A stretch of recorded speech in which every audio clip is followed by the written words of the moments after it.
Today's class. Om Sahana Vavatu Sahanau Bhunaktu Sahaviryankaravavahai Tejasvinavadhitamastu ma vidvisha vahai. Om Shanti Shanti Shanti. So today we will begin the text Drg Drsya Viveka, and I wanted to give you a placement of this particular text in the entire spectrum of the Vedantic literature. The Vedantic the pantheon of literature that we have in Vedanta, which is Vedas, of course, is enormous. It's just amazing how many different aspects of life are talked about, and how it's all very consistent. And another thing to appreciate about the Vedantic literature is that it really doesn't change over the period of time. Sometimes some of the other spiritual literature is subject to such change that you don't know exactly how the original and the present are different. I'm told, I'm not an expert on this, that the present teaching of Christianity may not have been exactly what Christ had taught. It might have undergone some changes. We know this to be true for Buddhism. There's been a lot of changes in the interpretation of the Buddhist thoughts over the years. This is not true of Vedanta. And so there are certainly new sub-religions formed, like, for example, the Sikhism. They also are really Vedantins, but they have come up with their own interpretations of it and so on. But the Vedanta itself has remained pretty much authentic and constant, because the life itself is the same. There are some variations in people born and living and dying in different places, but the essence of the life remains the same. So the message is the same today as it was thousands of years back. So this is the one point. It's a very, very rich literature. So in the pantheon of literature, there are 3 or 4 different ways of looking at the truth. 3 different methods of looking at the truth. The original wisdom of the knowledge of the self, of any self, is contained in the Vedas. And the Vedas has, I won't go into a lot of detail, that has 3 or 4 different sections to it. But in the end, the essence of the Vedas is in Vedanta. And so the word Vedanta means Vedasya Antaha, the end of the Vedas. So it is not the physical end of the Vedas, it is the essence. After you distill the various discussions and so on, what is the essence of it? That is what Vedanta is, and it is given in various forms called Upanishads, and this is what is called Shruti. So Shruti means what was heard, which was revealed by the rishis. And also the word Shruti doesn't mean that was created by a human being. It was not. It is really has been there in the very passage of time from we don't know when. So this is what is called apaurushaya, means that it is not purushajanyaha, it is not done by human beings. It is there always the case. Here Swami Viditatmananda had made a very interesting point. I really appreciated that. He said, it is something like the wisdom that exists unseen until you are capable of seeing it. And so this analogy is really interesting. And what he said was, and let's look at it in our experience also. Right now, around us, there are literally tens of thousands of radio stations and television broadcasts that are present. If you count the languages, the various radio stations in different languages, there are unlimited, and they're all in the air. They may not be all present in all the places, but they're mostly here. But we don't know it. But if we had a tuner that is sophisticated enough to tune into any one channel, and you display that on the television screen or on the radio, you now understand exactly what is being said. This is a very important analogy, and a very beautiful analogy, and a very important analogy, because the Shruti means what was said, what was heard. And what happens is, so this is the point to understand, the Vedic knowledge, the Vedas knowledge, are never started by a human being. It is really given by Ishvara himself, and in fact it is part and parcel of the very form of Ishvara. It's the form of knowledge. And it's always there, kind of like the electromagnetic waves in the air, always there. Not as though that it was ever started or anything. At least in the case of electromagnetic waves, they all got started by someone. But here, the analogy is that it's always there. But then, if the human beings can purify their instrument of knowledge, kind of like a tuner, they can see the truth which is already there but not expressed to the human being. And so this is all the rishis, and this happens from time to time. And really speaking, I think from that perspective, we are all capable of doing that to a certain extent. Some are more intelligent, some can see the truth behind it, which is very subtle, but everyone sees some kind of a truth. I am often impressed by the great scientists like Einstein. Einstein also, it's not as though the theory of relativity was invented by him, it was already there, but he had the intelligence and the purity of the mind and the insight to be able to say, my goodness, it is something very special. And he revealed it. So similarly, the rishis also are the same way. Anyway, I'm going into too much detail. So the first way of approaching the truth, and this is given in the word prasthana. So prasthana can also be seen as the main highways. Kind of like, you can approach a city from the east to west. It's the same city, but you can approach it from different directions. So prasthana means a major highway. And the first prasthana is the Shruti, which is the original document by the seeing by the rishis on what Ishvara's Vedas were saying. So this is number one.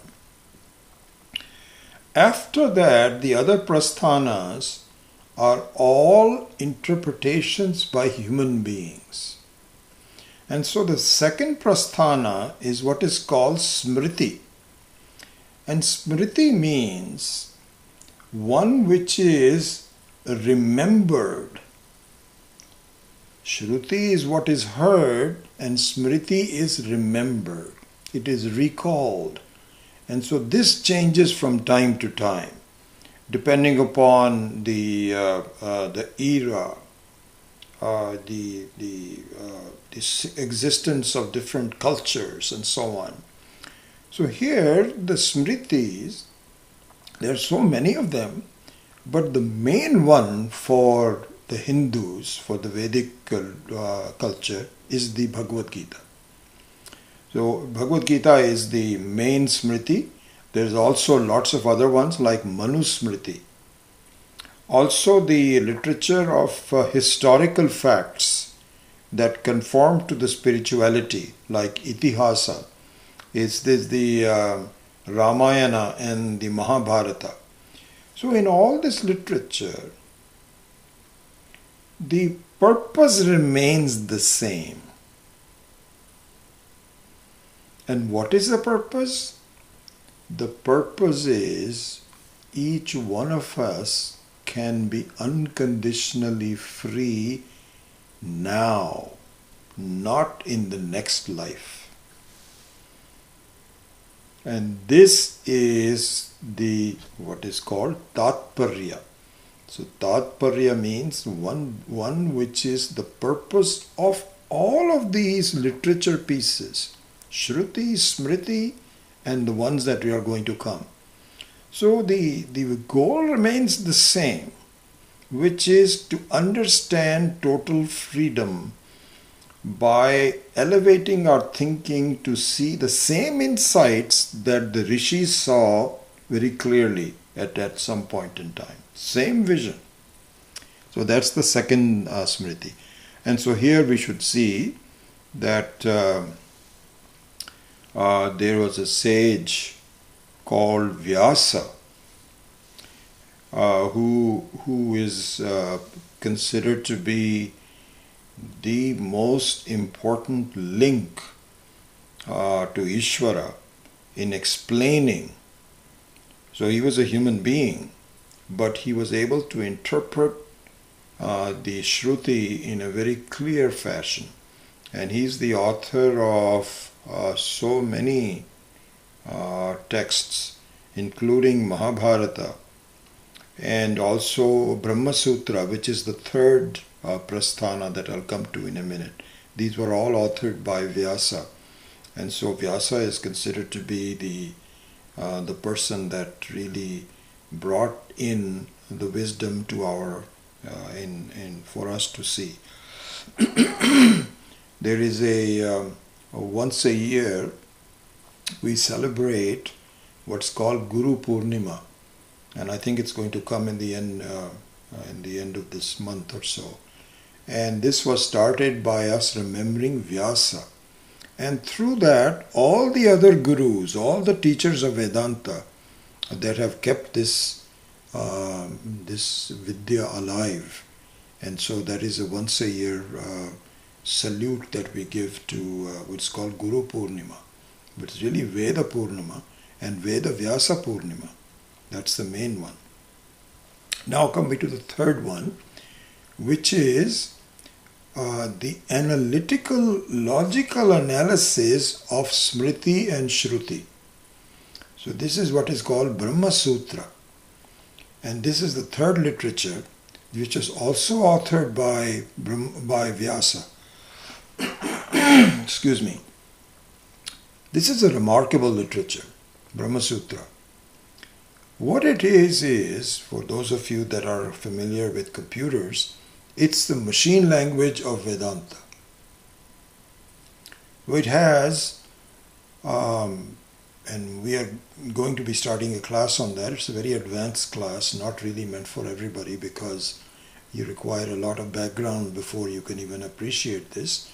But anyway, the Brahma Sutra is a logical text that is like a Supreme Court, because cases are brought to the Supreme Court for analysis. What do you think is the right thing for us to do? And the best minds, for most cases the best minds, in some cases political appointees, are brought together to give a judgment. And so here in the Brahma Sutra also, two different viewpoints are presented. Is this way, is it that way? And each argument is analyzed and a judgment is given. Then you move on to the next topic. So like that, this is also a literature about the Vedantic truths. So that is also called Brahma Sutra Prasthana. Then after that, we go to the next level, which is commentaries, notes, etc. So this is what is called Prakarana Grantha. So Prakarana Grantha means that you may not have the background to understand Shruti, but you should be able to understand interpretations of it in a simpler way. These are two types. One of them is a prakarana which takes the overall view. Overall view means that you have all different aspects of life.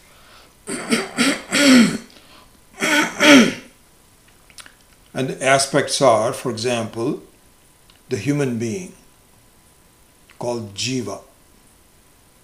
Who are we? Where did we come from?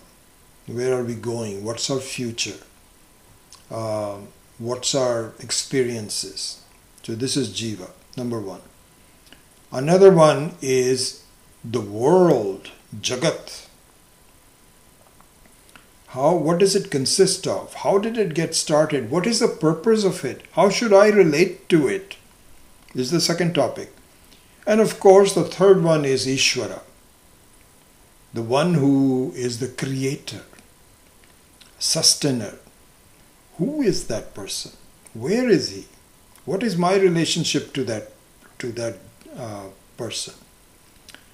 The fourth is a sense of non-freedom, bondage. I don't feel good. I feel constrained. And, especially these days with the coronavirus, where all of us are closeted in our homes and we are rebelling. Let me go. And so this has to be evaluated by the government to say, is this the right thing for us to do? Anyway, a sense of bondage is the next topic. And of course, how do I get out of it? Moksha, liberation. And another topic, of course, is ways of going out. One is the liberation itself, the other one is ways of going out of the bondage. So these are the various topics, and there are prakarana granthas that take care of all of them. Then there is a second type of prakarana grantha, and the Drg Drsya Viveka falls into the second type of the prakarana grantha. And that is a simpler way of understanding Shruti, Smriti, etc., and also not touching on all aspects, but focusing on one aspect. All aspects means the Jiva, Jagat, Ishvara, bondage, moksha, sadhana, all of those. It doesn't go into all of them. It goes into a selected set. And the selected set is an analysis of the Jiva. Who are we? And how? And of course, associated to that is my sense of bondage, my sense of freedom. But all based on the Jiva, not focusing on Ishvara and the Jagat. Those are also mentioned, but that is not the main focus. And this is why I've always felt that this is a text which can be related to very easily by each one of us, because we are going to rely, as you will see, starting today itself, on your own personal experiences, what you see. In fact, it's interesting that in the entire spectrum of Vedantic literature, there are two ways of approaching the truth about myself. One is to study the individual. The other one is to study God. So one is Jiva and the other one is Ishvara. And it turns out that Jiva and Ishvara form a circle. So you need to visit the circle, but you can visit the circle by starting towards the left or the right. Doesn't matter really. And eventually they will all meet as a circle. So for example, if you're drawing a circle, you can with your compass you can go one way and draw a circle, or you could have gone the other way and drawn the circle. When you're finished making the circle, you don't know which way you went. No one can see a circle and say, I think this was done this way, or perhaps it was done all at the same time, like a stamp. Anyway, in the literature, both are used. And generally speaking, in Vedantic literature, it is the analysis of the individual that starts. In all of our literature, we'll probably visit it some other time. The start with the God is relatively infrequent. There is an Upanishad called Ishavasya Upanishad. And so that one is an exception where immediately the analysis is that of Ishvara. And when you do the analysis completely, then the individual also gets included. However, in the case of Drg Drsya Viveka, the individual is kept in mind all the time. And so this is a very beautiful text that we can all relate to from the very first verse on. So anyway, this was the background on where Drg Drsya fits into the whole thing. So one other aspect, and then we can go straight away into the text, that we don't really know the authorship of this. And I think in India this is very common. We don't keep good history. We don't care about businesses. Just let's just look at the essence of it, and how it came about and what was happening. We don't really worry much about it. And it's a problem. It'll be nice to have a clear idea. But anyway, it looks like it was composed rather recently, only in the 13th or 14th century. And there is a speculation that it was written by the same person that wrote Panchadashi, which is Swami Vidyaranya, or perhaps his teacher, Bharati Tirtha, or a combination of them. So we don't know. But from the style of analysis, it appears that this lineage of teachers composed it, because there is a certain style about the lineage of these people. So that's how it was. So with that, let us start the text and see what it is saying and what we are supposed to see from it. So I was thinking about it, There are two ways that a teacher can look at a text like this or any other text. One is to go into the verses and the words that compose the verses and detail out the meaning of the words and the meaning of the sentences, and rather than the meaning of the verse, by closely looking at it, interpreting it, translating it into English, whatever. And then after having done so, then step back and look at it from an overall perspective as to what it is really saying. Why is it important for me? What does it mean for me? So these are the two phases. One is to look at the grammar, and the other one is the vision behind the grammar. Now, I have done it both ways, and I think I have to think about you, the students, who you are, your familiarity with Vedanta, and this situation, how long this will take, and so on. I am going to favor giving the vision first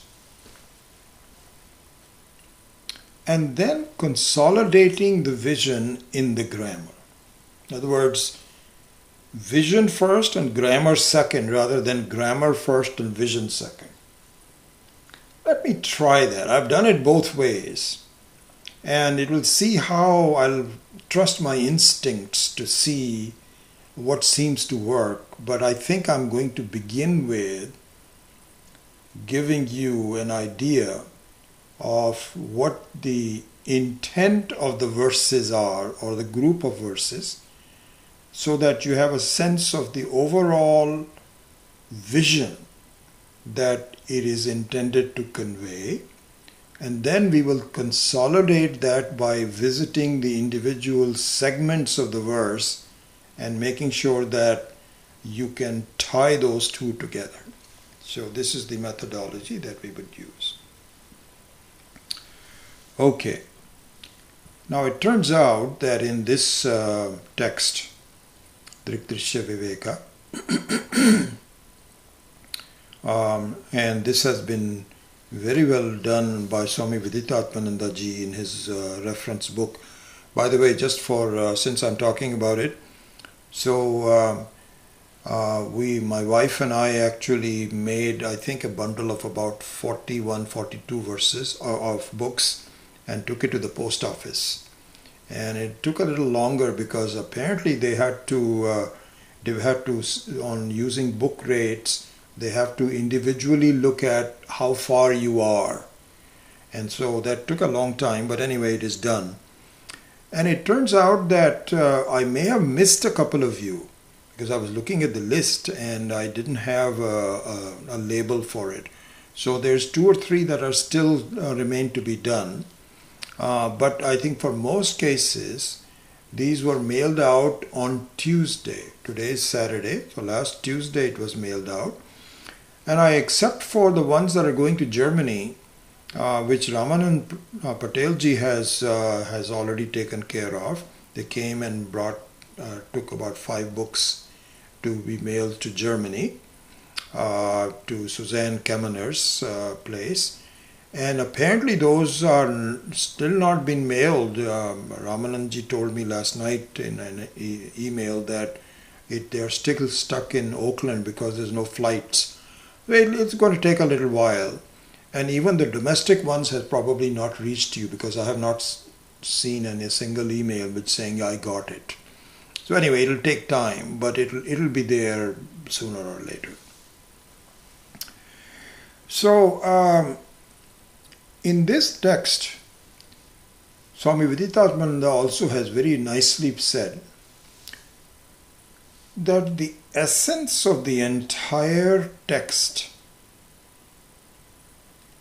is given in the first 5 verses. Yeah, so I think that there's a chapter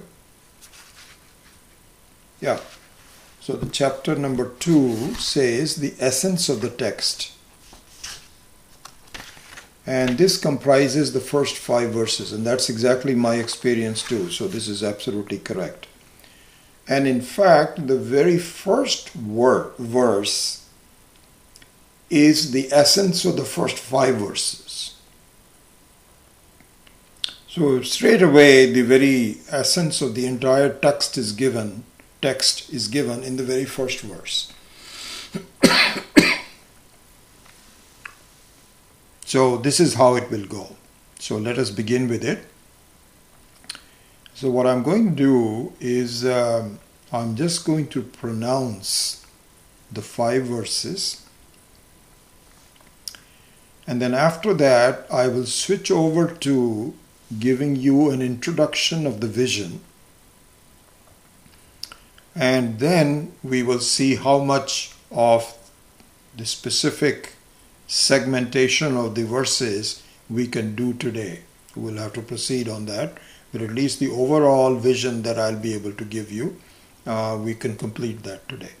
So let's start with that. I indicated to you that I'm going to be talking about, I'm going to chant all the verses of Drg Drsya Viveka, and I will put that on the website. So if you wanted to just practice it, you can do so. But today, I'm just going to chant 5 verses, which is the main segment of, of the essence of the text. So here we go. Rupam drishyam lochanam drik tadrishyam driktumanasam drishyadhi vrittaya sakshi drigeva natu drishyate nilapita sthula sukshma hrasva dirghadhi bhedataha nana vidhani rupani pashyed lochanamekadha andhyamandhya patutveshu netra dharmeshu chaikadha sankalpayen manaha shotra tvagadau yojyatamidam Kama sankalpa sandehau shraddha shraddhe dhriti tare hrir dhir bhirityeva madin bhasayetye chitihi nodeti nastametyesha navriddhim yati nakshayam swayam vibhat Yatha anyani bhasayet sadhanam vina. Those are the 5 verses that we will chant. I remember when I first learned this text from Swami Dayanand back in the 70s. I was so impressed by this, and it really caught my attention to the degree that I had remembered all the verses by heart. I think maybe 30 or so verses, and I used to chant it at my own spare time. I don't remember all the verses by heart, but I pretty much remember most of them by now. I mean, I can recite most of them by now, but not by heart, not extemporally, so without looking at the text. Okay, so those are the 5 verses. Now let us look at the beginning of what the text is and what is it trying to convey and so on. So tying it to what we have seen before up to now, what time is it? 10:33. Okay. What we have seen is that our life's biggest issue, you can call it a problem if you like, but let's just say biggest issue biggest subject for us, really. Whether you look at it as a problem or not is subjective, but the very subject of the life is a mistake that we are making between who we really are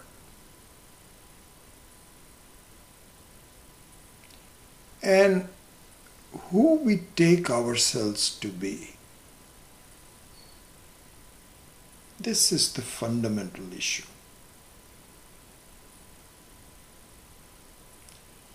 And this will be resolved by discrimination, Viveka. So what we have seen before is that there are two completely dissimilar things that are mixed up together. We've already seen that. So we gave you two examples of that. So one was an iron ball immersed in the fire for a length of time. Leave it there for, not just put it in and take it out, but leave it there. And what happens is that a cold, round, heavy piece of iron ball and a formless fire that is not round in shape and is independently hot gets mixed up with the iron ball, and the result is a mixture of the two. Mixture of a form on one hand, dependence on one hand. So on this side it is coldness, form, dependence. How dependence? Because it is not fundamentally hot. It is only hot because it depends its proximity to the fire. So anyway, on this side, they're mixing up two things. On this side, there is a round object with a form and has a specific presence, and it is dependent. And on the other side, you have an independent vastu, independent thing. Vastu means, we use the word vastu. And so vastu is used, this is an interesting word to use, because when you say a thing, thing means it is an inert, when you say a table is a thing, but the conscious person is not a thing. And so the word vastu is used, which doesn't have a direct translation in English. You can say an entity perhaps. Even that doesn't really, but the word vastu means a conscious person, a conscious entity. And consciousness doesn't have any form. And so like that, even the fire also doesn't have a form. I mean, it has some form because of the flames and so on and so forth. That's a very interesting thing. We'll discuss it some other time, that the fire is actually totally distributed. It is completely formless. And it is there in creation all over the place. Anytime you have a temperature which is more than absolutely zero, which is never the case, there is fire. It's there all over the time. But it expresses itself only when the conditions are right. It's a separate thing altogether. But if you look at the fire, which is formless, and it is independent, the very nature of fire it is that is heat, that is hot. So now these two disparate, completely different vastus have come together into something which is partially this and partially that. It is now hot because of the fire. It is very bright because of the fire. And it is a shapeful because of the round iron ball. It's a new object altogether. This is one example that we saw. And the other example that we saw was that of electricity and the appliance. Very similar case. That the electricity is totally different from an appliance. The characteristics, the very way it behaves, how independent it is, had nothing to do with the appliance. And the appliance, which is very dependent and has a specific function, because the fire can have fire by itself, electricity by itself has no specific function. It is available for any function. You can make an air conditioner out of it, you can make a heater out of it. It all depends upon the kind of situation. So also we will see that consciousness does not have any function. It doesn't have any function. It is not as though intrinsically, this is what is called nirguna. So the word nirguna is used. It does not have its own unique guna. But it can be present in a good person and a bad person. One who is a criminal. So this is this is an appliance with a bomb, or an appliance which is helpful. So both of them. But the consciousness has no gunas per se. Anyway, that is the second example that we saw: electricity and an appliance. So therefore, we can go back to what we said earlier, that my issue in life is I am mixing up two things together, and I need to at least mentally separate. Mentally separate. We don't have to physically separate. If you have the iron ball and the fire, and you don't have to take it out per se to understand that those two are mixed up. You can just see it. Similarly for an appliance and electricity. So as we will see, this is an important thing. It's not as though you have to stop living before you become free. This is the issue.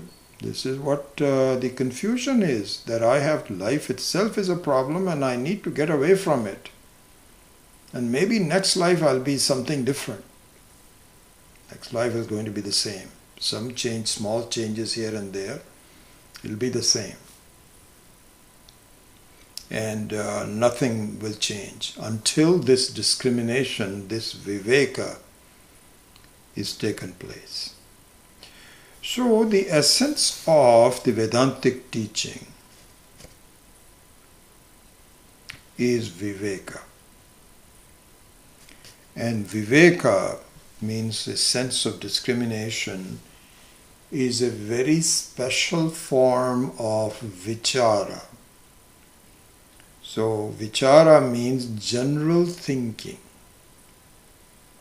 And viveka means the ability to distinguish between two things, not three things, just two things that are appearing to be mixed up together. So this is what is called Viveka.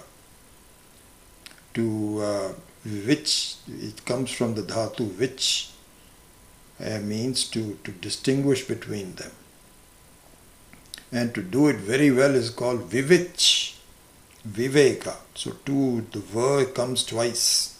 Sananta means extremely well, no confusion whatsoever.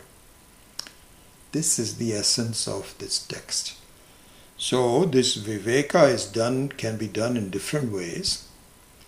Like so, for example, in the Mandukya Upanishad, the Viveka is done from a standpoint of my state of being. State of being. This is what is called avastha. So avastha means different states. It's almost like a different role. So right now, I'm just going apart from what Drg Drsya Viveka is, just giving you a introduction to what different kinds of Vivekas are. So another type of Viveka could be in the Mandukya Upanishad, where we have what is called Avasthatraya Viveka. So a very brief introduction to you, and then I'll come back to Drg Drsya Viveka. So there what is said is, we look upon ourselves as real people leading a real life. In other words, see, the whole thing is about the sense of reality, which I will come to that in just one more minute, not 1 minute, but a few more minutes. But the way the essence of reality, by the way, there is a word in the dictionary called ontology, Ontology. I haven't looked it up recently, but I think that was there. It's called ontology. Ontology means the analysis of reality. And so really speaking, Vedanta specializes in ontology, as we will see in a few minutes. So the ontology is done differently in different texts. In Mandukya, it says, listen, you take yourself to be a real person and you are dealing with a real world. This is our experience. Here's who I am. I was born on certain days and this is how old I am. These are my problems. This is what I'm facing. This is what life is all about. Mandukya says this is not true. What do you mean by it's not true?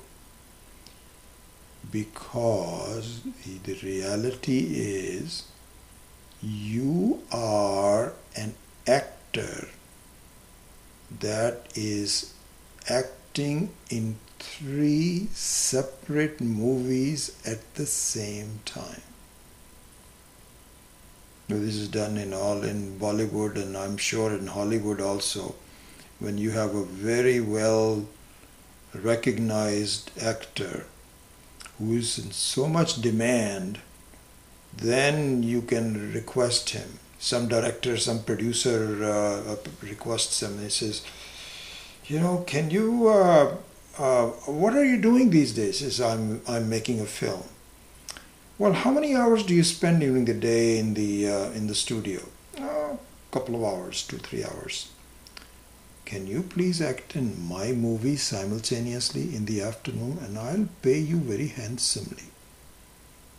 And the person says, wow, maybe I should do that. In Bollywood, this is done all the time. So a person will act in, I'm just exaggerating, maybe 3 movies. You go from 8 to 10:30 on one movie, then you take a break, you change your clothes, and you go to the second movie. Then in the evening, afternoon, you go to a third movie. Now you've made multi-million dollars. Mandukya says, your situation is the same. What you consider yourself to be a real person with a real life is really not true. Instead, you are acting in 3 movies, and while you are in the movie, you are taking it very seriously, as you should. What are the 3 movies? And there is a 24-hour cycle for all 3 movies. 3 movies is waking state. Second movie is dream state. The dream state is completely different. It's a different. The plot is different. The storyline is different. The script is different. Has nothing to do with the waking state. It's a different movie altogether. Not as though they're the same. A different producer, different director, different actors. The third movie is where is also a movie. You are quietly sleeping, just happy with yourself, and as we will see, with God. You are in proximity. It's a movie in which you are in proximity with God, Ishvara. Very happy, which is deep sleep.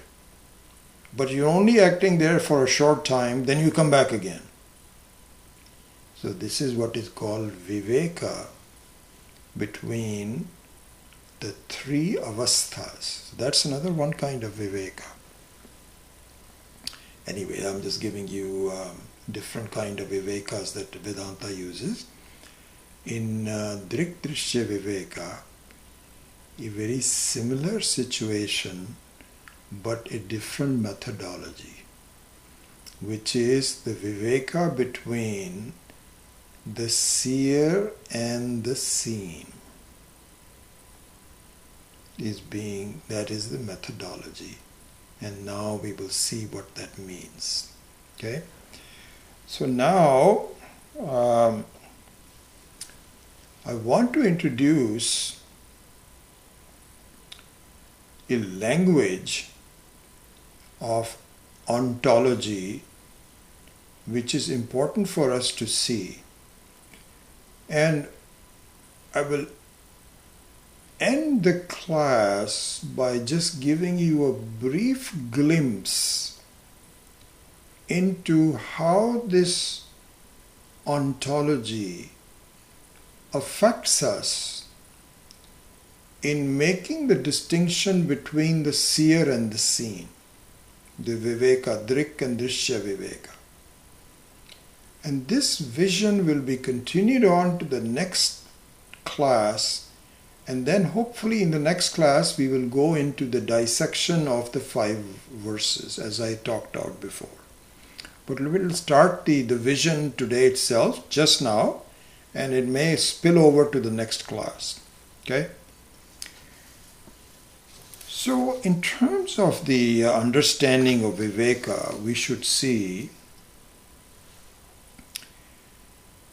that there are 3 types of reality. See, 3 types of truths. One is Satya, Satyam. The second one is Mithya. And the third one is Asatyam, non-true. Let us define all 3 of them very carefully. Satyam is defined as something which is never untrue under any circumstance. Or if you want to avoid the negatives, which is always true under any circumstance. This is called Satyam. And initially we don't know if there's any object like this, any vastu. Let's say vastu. We don't know that. But as we study, it will become clear there is a vastu like that, which is Satyam. It so happens it is you. Hard to believe. Not you as the individual, but you as the conscious self. Anyway, that's a separate issue. But the definition of Satyam should be clear. We should really, it's like a filter. You say, are you this, are you that, or is it this? You examine things and you say, where does it fall into in our analysis? So the first one is Satyam. The second one, let's jump into third one. So let's not worry about Mithya, but let's go to the third one. The third one is just the opposite of Satyam, which has in the Vedantic literature, it has two words to it. One is called Asatyam. So when you use the prefix a, that means not Satyam, or it has an independent word called Tucham. So let's use the word Asatyam. Asatyam means just the opposite. Means it is not Satyam under any condition.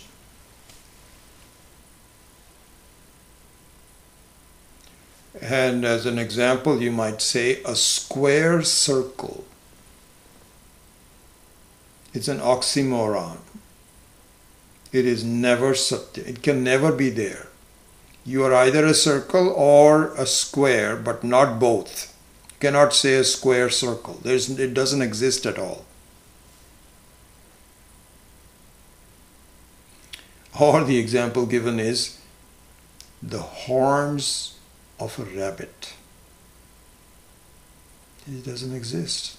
The very rabbit is that it's got very flexible ears. There's no horn. Not possible. You can say a horn on a cow or a bullock, but not on a rabbit. It doesn't exist. So this is called Asatyam. The second category, that's the third category. The second category is the really interesting one, which is called Mithya. And Mithya means it is something in between. It is neither Satyam nor Asatyam, but it can behave as either depending upon the situation. This is the important one we need to keep our eye on. What it really means, in other words, is it can appear to be Satyam, even though it is not Satyam.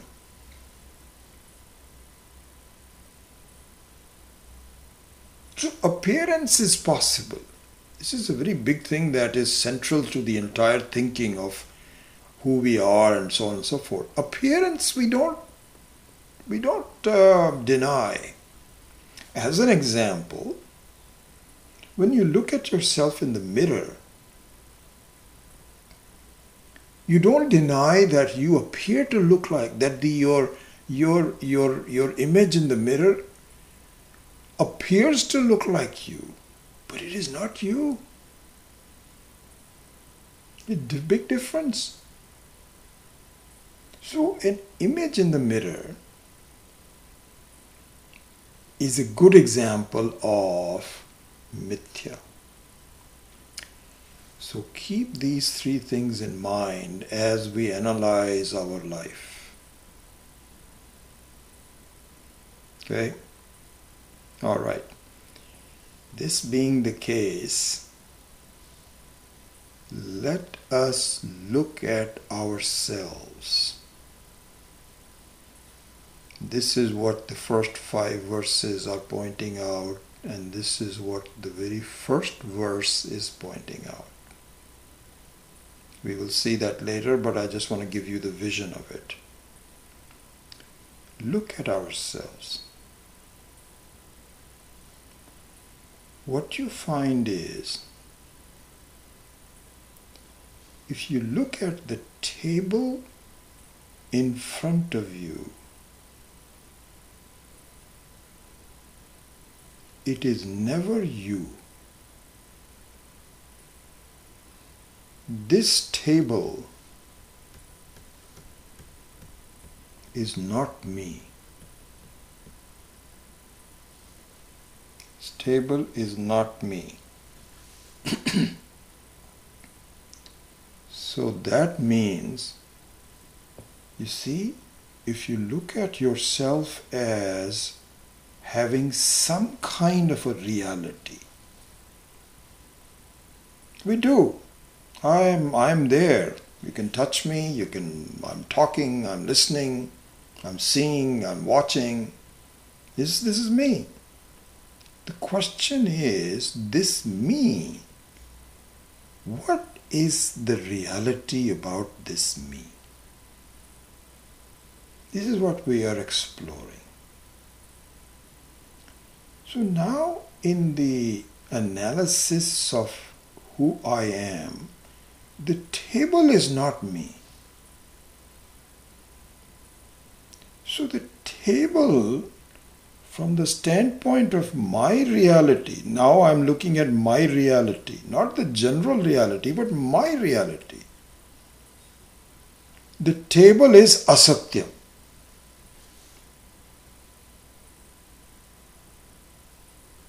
See, table is asatyam.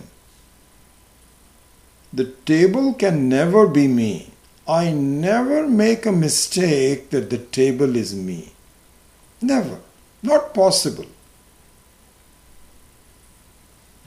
So this is the Drg Drsya Viveka with respect to the table. I am the seer, the table is seen, and I have no problems in resolving that those two are not mixed up together. Got it? So far? Okay. Table is not me, it is asatyam, not possible. Now let us come to my eyes.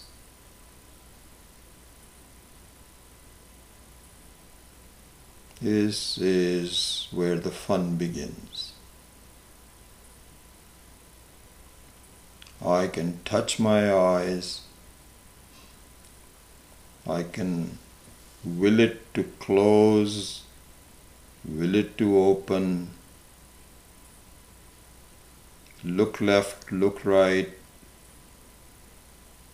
I can easily objectify it. Similarly, my hand is placed on the table. I am seeing the table as an object. I am also seeing my hand as an object. But now my hand and my eyes are not asatyam. There's something else. Why do I say that? Because a funny transition occurs. I don't say this table exclusive. I don't say this hand exclusively as this table. So the prefix this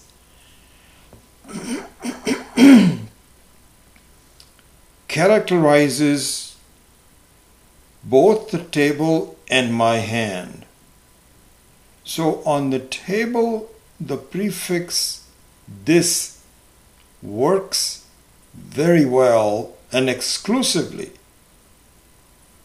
But when it comes to my hand, it breaks down. Because it is not just this hand, it is also me.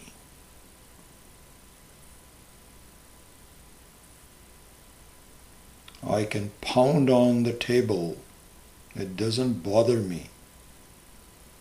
But please don't pound on my hand, because you're hurting me. So now we have a very interesting situation.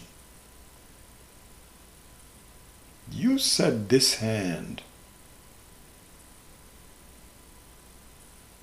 and you were right. But then you said this hand of mine. So what this means is that my eyes and my hand are not asatyam. Satyam means that as the table is not me, I cannot say that this hand is not me. What this means is maybe. So now we have we have three possibilities, right? Satyam, Mithya, and Asatyam. We have already now eliminated that my hand is Asatyam. No, it is not Asatyam. Only two other possibilities are left. It is either Mithya or it is Satyam. Only two are left. Verse number 1 explains why my hand and my eyes are not Satyam, they are Mithya.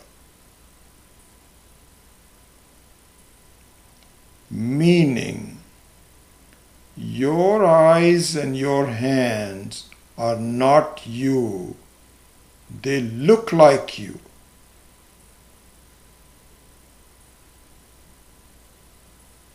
This is the vision behind the first 5 verses. And this is the essence of the entire text, and in fact the essence of our entire life.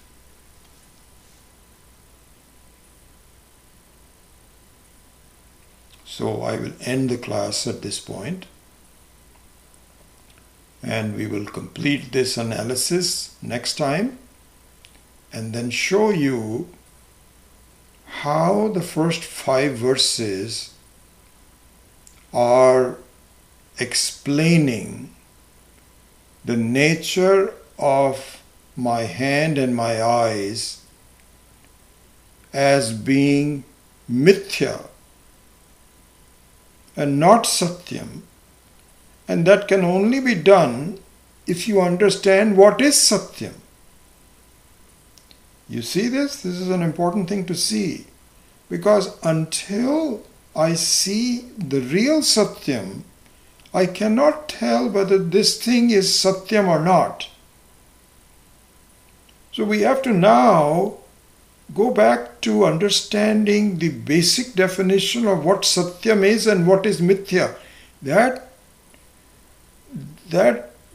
definition and those filters have to be kept in mind. We will not violate them, because we already made the definition between satyam and mithya. But now we have to examine each object and see where does it fall. We've already eliminated the table as being asatyam. And the hand is now very funny, that the question is it satyam as I see it to be? I see it to be Satyam. This is me. Don't hurt me. If it hurts, that it must be me. This is my analysis. This will be further analyzed in the 5 verses, which we will do next time. Okay? So we will stop at that point and really begin the study of Drg Drsya Viveka. With that, I close the class and see if any questions that you have and try to answer them. And then we'll see you next week. So let me just say a small prayer. And by the way, I think I haven't done that. This is my neglect. I will both say the prayers, opening prayer and the ending prayer, and also explain it. One of these days I'll do that. So please wait for that. At least you have the notes for the classes. So as I mentioned in my email, please allow me to not to have to give you the exact syllabus of the entire class, because that is, I have to spend a lot of time doing that and I'll be constrained. But I will look into some of the words that are likely to come and put them in terms of some notes, and hopefully they're helpful to you. Om Asato Ma Satgamaya Tamaso Ma Jyotirgamaya Mrityor Ma Amritam Gamaya. Om Purnamadav Purnamidam Purnat Purnamudachyate Purnasya Purnamadaya Purnamevavashishyate. Om Shanti Shanti Shanti. Harihi Om Shri Gurubhyo Namaha. Harihi Om. Okay, let us see if you have any questions. What time is it? 11:11.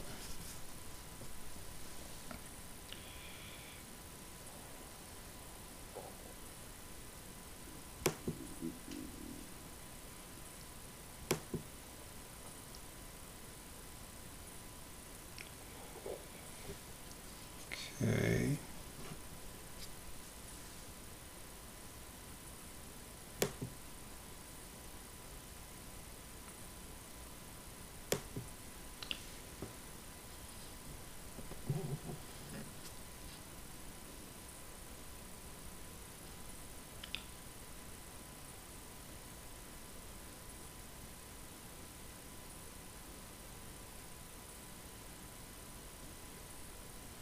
Okay, so a few questions. One is from Renu Daswani.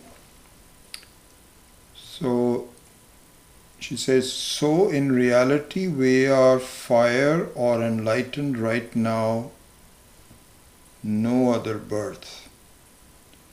So if I understand, yes, in the sense that once we are clear in this example that we are fire, and that the iron ball is just not me. I am fire, and I have the ability to engulf the iron ball. But that's not, I don't become the iron ball.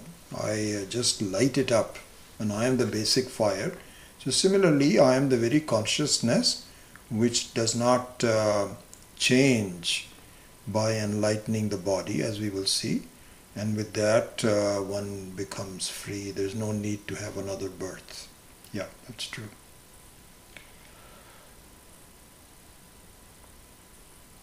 Vimla and Jugal said thanks for the book mailed to us, of course. Let me know when you receive it. Arvind Taylor, is Viveka Chudamani and other texts by Shankara can be considered as second type of Prakarana Grantha? So Arvind, it depends on which type of... so the Prakarana Granthas are so many Viveka Chudamani, yes. That is considered to be the first type of Prakarana Grantha which is all-encompassing. It's a very long text, kind of like Bhagavad Gita, so it has lots of different, it touches on all of them. But there are other texts by Adi Shankara, like the Dakshinamurti Stotram, and many other shorter texts that are not necessarily the type 1, they are type 2. So we cannot generalize. Another one very important verse by Adi Shankara is Vedanta is in 1000 verses. It's called Upadesha Sahasri. So that one is also like Viveka Chudamani, where it is a complete treatise on all aspects of it. But he has composed smaller texts that are very specific, more like one we are studying. Like Dakshinamurti Stotram also. It doesn't go into everything, but has some aspects of it. So like that, it can be done that way. All right, anything else? Let's see. In the beginning, were there some class?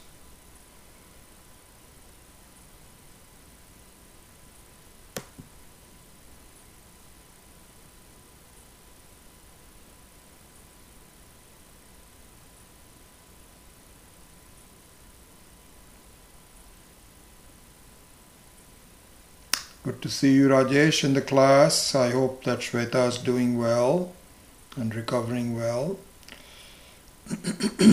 Nancy Preston from New York, good to see. Greg, Shobha Dalal, Suzanne Narayan, wonderful, nice to see you. Barbara Weichman, Sam Dillon, Lichi. I haven't given all the names, I'm just picking a few of them. Carol, Tonelli.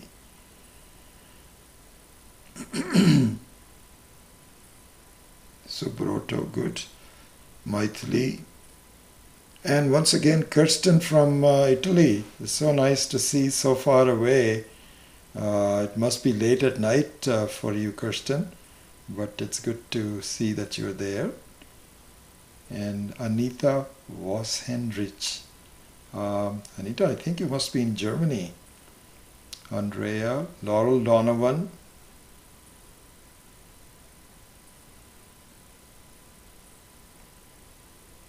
Jen Sterling.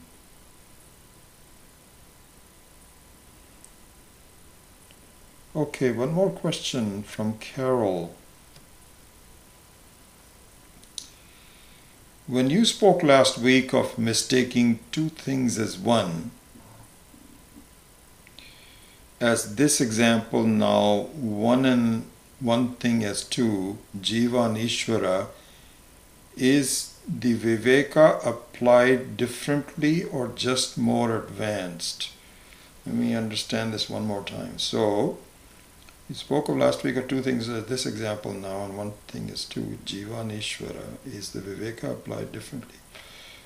So, if I understand, not very clear, okay, let's show it again. Maybe I mean, is this type of Viveka more of a training for the mind? Well, Carol, I think that all Viveka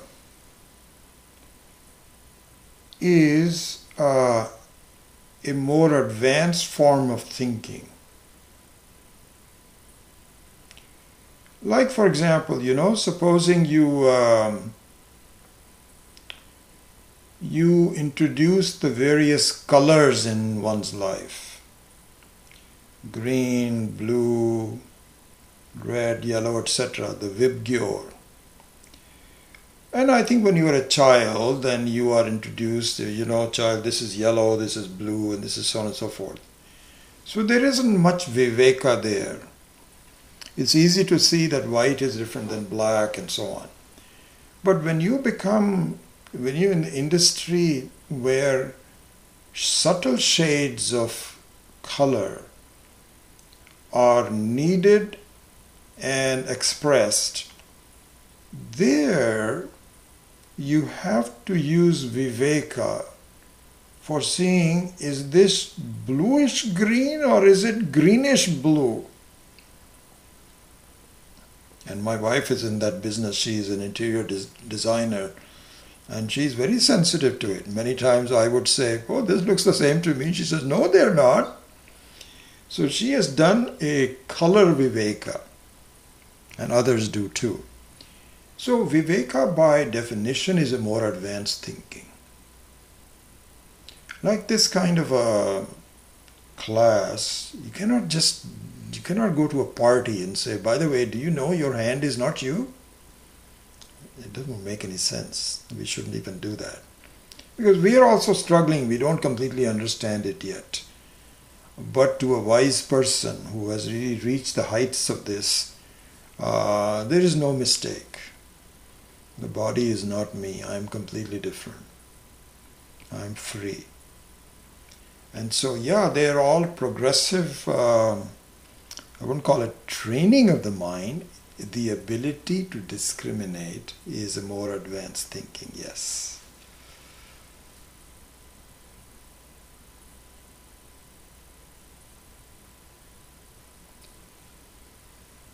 Andrea, when we say we are already free, is this confusing because we implies multiplicity? Yeah, that's a good point. Then you can say that in the beginning, yes, you might say we implies multiplicity, but we understand the implication of this, that when we say we, each one of us. And so really speaking, each one of us is the same, as we will see more clearly. Fundamentally, we are all the same. It's the same consciousness. All the different waves of the ocean are really just the same water. They may have different sizes, different places, whatever is happening, it's all different. But the essence of all forms is formlessness, which is I. So when we say we, the distinction between you and I only applies to you have a different set of bodies that you are associated with. I am a different set of bodies. But really speaking, it is the same consciousness that powers both of us. Not to, you don't have a separate consciousness than me. So, yeah. Shobha Dalal asks, is Pratasmarami a grantha? Yes, of course it is a prakarana grantha. And so any composition, Shobha, can be considered. Grantha means a big text. So, just having 4-5 verses doesn't make it into technically a grantha. Just a small composition. But if you want to call it, yes, it's many of the prayers are meant to